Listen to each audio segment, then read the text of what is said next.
Você sabia que os planos de Deus para a sua vida são muito maiores do que os meus e do que os seus? No livro de 2 Samuel, no capítulo 7, nós vimos como Deus promete a Davi algo eterno e grandioso, transformando sua história e a nossa também. Eu te convido a vir comigo para a gente poder ler esse capítulo e não perder essa mensagem de fé e de esperança no último dia deste ano de 2026, 25. Vamos embora? Então, abra sua Bíblia e vamos ler juntos. Eu vou colocar meu óculos, senão eu não enxergo nada. E vamos embora. Capítulo 7. Davi habitava em sua própria casa e o Senhor finalmente concedeu descanso. Israel não tinha mais guerras com as nações vizinhas. Então Davi disse ao profeta Natã: Veja, eu moro num lindo palácio construído com cedro, enquanto a arca de Deus está numa simples tenda do lado de fora. Faça o que você tem em mente, respondeu Natã, pois o Senhor está com você. Naquela noite, porém, o Senhor apareceu a Natã, dizendo: Vá e diga ao meu servo Davi, que assim diz o Senhor: Será você o que vai construir uma casa para eu morar? Pois eu não tenho morado em uma casa desde o dia em que tirei os israelitas do Egito até o dia de hoje. Minha casa tem sido sempre uma tenda ou um tabernáculo. E nunca me queixei aos líderes de Israel, aos pastores do meu povo. Nunca pedi que me construíssem um templo de cedro. Agora diga ao meu servo Davi: Assim diz o Senhor dos Exércitos: Eu escolhi você para ser o guia do meu povo Israel, quando você ainda era um simples pastor de ovelhas. Tenho estado com você por onde você tem andado. Perdão. E tenho destruído os seus inimigos, e o seu nome andará de boca em boca, de tal forma que você será contado entre os homens mais famosos da terra. Eu escolhi uma terra para Israel, o meu povo, terra de onde nunca precisarão mudar-se. Estarão seguros em suas próprias terras e jamais serão perturbados por nações inimigas, como acontecia no início. E tem ocorrido desde os tempos em que os juízes governavam Israel, o meu povo. Não haverá mais guerras contra o seu reino, e os seus filhos governarão essa terra por todas as gerações que hão de vir. E o Senhor declara que ele vai construir uma casa para eles, uma dinastia de reis. Quando você morrer e descansar com seus antepassados, escolherei um dos seus filhos para ocupar o trono e farei do reino dele uma fortaleza. O seu filho é quem vai construir uma casa em meu nome, e o seu reino permanecerá para sempre. Eu serei para ele pai, e ele será o meu filho. Se ele pecar, eu o castigarei com castigo de homens e com açoites de filhos de homens. Mas jamais retirarei dele o meu amor, como aconteceu com Saul, para que você pudesse ser rei. Porém, a sua casa e o seu reino serão firmados para sempre diante de mim, e o seu trono será estabelecido para sempre. Assim Natã procurou Davi e contou tudo que o Senhor havia revelado. Então Davi entrou no tabernáculo e sentou-se perante o Senhor e orou: Ó Senhor Deus, por que derramou suas bênçãos justamente sobre este seu servo, de família tão insignificante? E agora, como se isso não bastasse, ó Senhor Deus, ainda me promete uma família que não terá fim. Essa bondade está longe da compreensão humana, ó Senhor Deus. Pois o Senhor Deus conhece o seu servo e sabe como sou e o que posso eu falar. Tudo isso o Senhor faz porque assim prometeu de acordo com a sua palavra e de acordo com a sua vontade. Quão grande é o Senhor Deus! Não há ninguém como o Senhor, nem há outro Deus senão o Senhor, conforme tudo que temos ouvido dizer. Que outra nação sobre a terra tem recebido tantas bênçãos quanto o teu povo Israel? A única nação da terra que o Senhor, ó Deus, resgatou para dela fazer o seu povo e assim fazer o seu nome conhecido. O Senhor realizou coisas grandes e maravilhosas, livrando o seu povo do Egito e dos deuses deles. Livrou-o para que o seu nome fosse glorificado. O Senhor escolheu Israel para ser o seu povo exclusivo, e o Senhor se tornou o seu Deus. E agora, Senhor Deus, confirme para sempre a promessa que fez em relação ao seu servo e à sua descendência, para que o seu nome seja engrandecido para sempre, e todos digam: o Senhor dos Exércitos é o Deus de Israel. E a descendência do seu servo se manterá diante do Senhor. Ó Senhor dos Exércitos, Deus de Israel, o Senhor mesmo revelou ao seu servo quando disse: estabelecerei uma dinastia para você. Essa revelação de sua parte me levou a fazer esta oração. Agora, ó Senhor Deus, o Senhor é Deus, as suas palavras são verdadeiras e a sua promessa é boa para mim. Agora, por sua bondade, sejam cumpridas as suas palavras.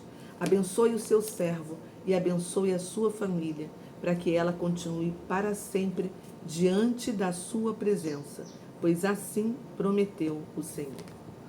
Uau, gente! Ufa! Nós lemos que Davi deseja construir um templo para o Senhor, porque é inadequado ele viver num palácio, enquanto a arca da aliança permanece numa tenda.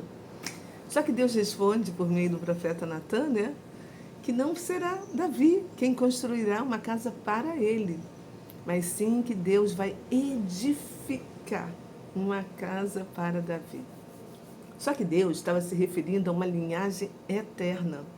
E essa promessa, que ficou conhecida como aliança davídica, assegura que a dinastia de Davi permanecerá para sempre e que um descendente da linhagem dele reinará eternamente. Oh, meu Deus! Se você não entendeu até hoje, essa é uma referência profética ao Messias, Jesus Cristo, Yeshua HaMashiach.